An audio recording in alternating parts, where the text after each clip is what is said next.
tell America that all adults and all children over 6 months of age are eligible to get a COVID booster at their local pharmacy today. Anybody can get the booster. I'm sorry? Anybody can get it, Senator. Anybody. So you're saying that is now the official rule of HHS. Anybody is eligible to get a booster by just walking into the pharmacy. It's not recommended for healthy people. No.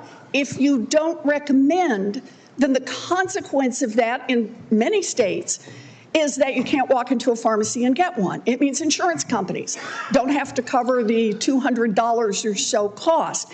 As Senator Dr. Cassidy said, you are effectively denying people vaccines. We're not going to recommend a product for which there's no clinical data for that indication. Is that what I should be doing? What you should be doing is honoring your promise that you made when you were looking to get confirmed in this job. You're going like this. And that is, you promised that you would not take away vaccines from anyone who wanted them.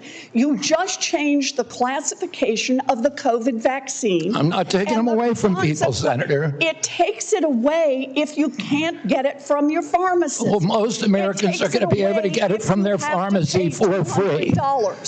Most Americans will be able to get it from their pharmacy for free. The question is everyone who wants it. That was your promise, No, I didn't. I never promised that I was going to recommend products for which there is no indication. When you said... And I know you've taken $855,000 from pharmaceutical companies, Senator. Did you hold up a big sign saying that you were lying when you said that? Because you are the one who said you would not take them away. Now, Senator Kennedy, I'm not taking them away from anybody. Secretary, you want me to indicate a product for which there is no clinical data? Senator, is that what you want? Secretary Kennedy, you said you wouldn't, and now you did. I'm not taking them away. Everybody can get access to them. No, they can't walk into a pharmacy the way they could last month and get access. It depends on the state. It depends on the states. A year ago, but they can still get it. Everybody can get it. Everybody can get it, Senator. So look, let's move on. You clearly are taking away vaccines. I've seen the list for what's coming up next, and that is the agenda for the next CDC vaccine panel. And first up is ratifying your COVID actions. Second is hepatitis B is on the agenda. So should Americans expect you to take away hepatitis vaccine access as well, even though you promised not to? As I said, I'm not taking vaccines away from anybody. Okay, same answer, right? You're just going to deny that when people can't get access, that you're not taking it away. Then let me ask you, is that the same game you're going to play with me? You want me to recommend every product in the world?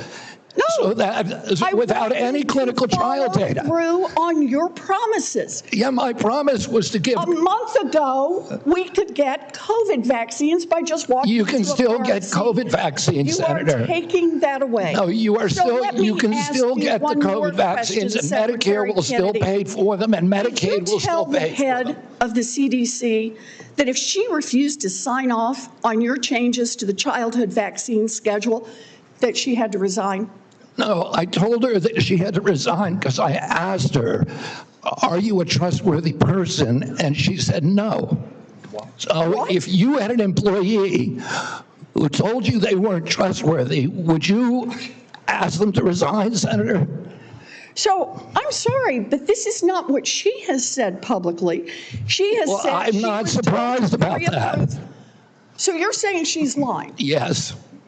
Every conversation I had with her, there were witnesses. And let me get this straight. This is the same person that less than a month earlier, you stood next to her and described her as unimpeachable, and you had full confidence in her, and that you had full confidence in her scientific credentials.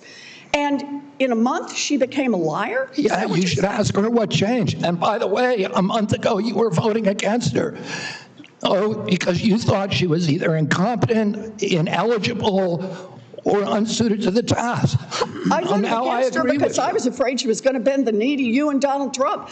And it looks like she didn't bend the knee, so you fired her. Look, You are putting America's babies' health at risk, America's seniors' health at risk, all Americans' health at risk, and you should resign.